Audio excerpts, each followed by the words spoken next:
Hello बच्चों, let's see the question and the question says that which of the following is redox reaction। हमें बताना है कि कौन सी रिएक्शन इनमें से है जो रेडॉक्स रिएक्शन है। फर्स्ट अपने पास दे रखा है बेटा H2SO4 रिएक्ट विथ NaOH।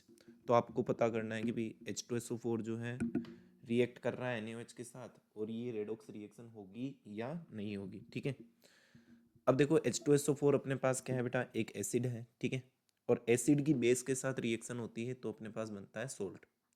तो H2SO4 is reacting with NaOH, तो ये क्या बनाएगा अपने पास Na2SO4 एंड यहाँ पे H2O की क्या हो जाएगी, फॉर्मेशन हो जाएगी।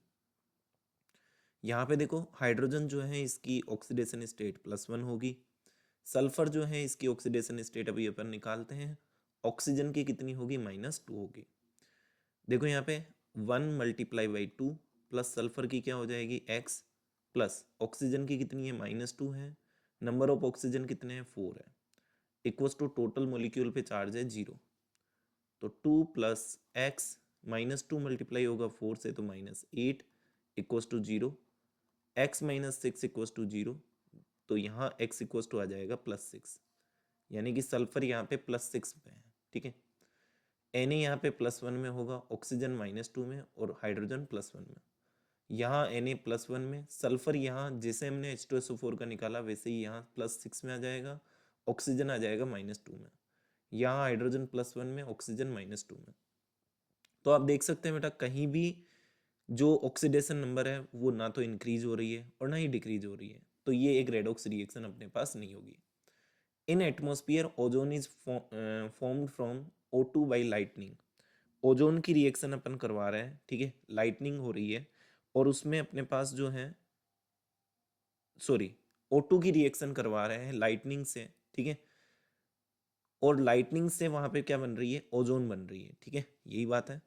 तो देखो इस रिएक्शन को बैलेंस करते हैं, 3O2 और इधर हो जाएगा 2O3, और यहाँ पे लाइटनिंग हो रही है, इसका मतलब मैं H की प्रेजेंस ले लेता हूँ। तो देखिए यहाँ पे ऑक्सीजन यहाँ भी फ्री स्टेट में है, इसका मतलब ऑक्सीडेशन नंबर 0 होगी, यहाँ भी फ्री स्टेट में है तो ऑक्सीडेशन नंबर 0 होगी।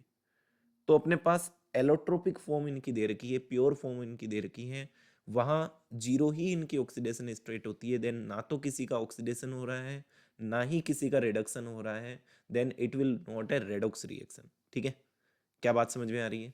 नेक्स्ट देखो इवेपोरेशन ऑफ H2O। तो देखो H2O जो है इवेपोरेट होके क्या होगा, देखो लिक्विड में होगा और वो उसका इवेपोरेशन होगा, हीट मिलेगी या फिर अपने पास कोई भी सरफेस मॉलिक्यूल है वो इवेपोरेट हो सकते हैं और वो किस में चेंज हो जाएंगे, गैसियस में। यहाँ कोई भी चेंज नहीं हो रहा है, कुछ भी केमिकल चेंज नहीं हो रहा है, यहाँ पे क्या हो रहा है, फिजिकल चेंज हो रहा है। फिजिकल चेंज में कभी भी ऑक्सीडेशन नंबर चेंज नहीं होती है, जैसा कि आप देख ही रहे हो, फॉर्मूला तो चेंज नहीं हो रहा है और ऑक्सीडेशन नंबर चेंज नहीं होती है, तो ये एक रेडॉक्स रिएक्शन नहीं होगी। नेक्स्ट देखो पास आ जाता है, oxide of nitrogen are formed from nitrogen and oxygen by lightning. ठीक है, तो देखो यहाँ पे ऑक्साइड ऑफ नाइट्रोजन जो है, नाइट्रोजन का कोई भी ऑक्साइड ले लीजिए आप, ठीक है, आर फॉर्म्ड फ्रॉम आएगा यहाँ पे वैसे। ठीक है, nitrogen and oxygen by lightning, तो नाइट्रोजन और ऑक्सीजन आपस में क्या कर रहे हैं, रिएक्ट कर रहे हैं, N2 एंड O2, और लाइटनिंग यानी कि H की प्रेजेंस है लाइट की, और कोई भी नाइट्रोजन का ऑक्साइड बन रहा है, मान लो मैंने NO मान लिया। ठीक है, तो यहाँ नाइट्रोजन एलोट्रोपिक फॉर्म में, इसकी 0 ऑक्सीडेशन स्टेट, इसकी भी 0।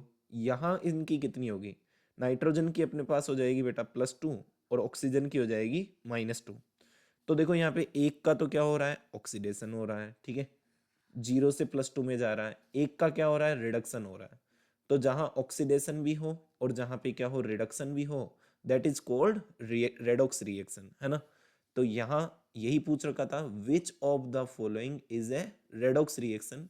तो ऑप्शन डी वाली जो है अपने पास रेडॉक्स रिएक्शन है, सी में नहीं थी, बी में भी नहीं थी, तो option D will be the correct answer of this question. I hope all of you understand this question very well.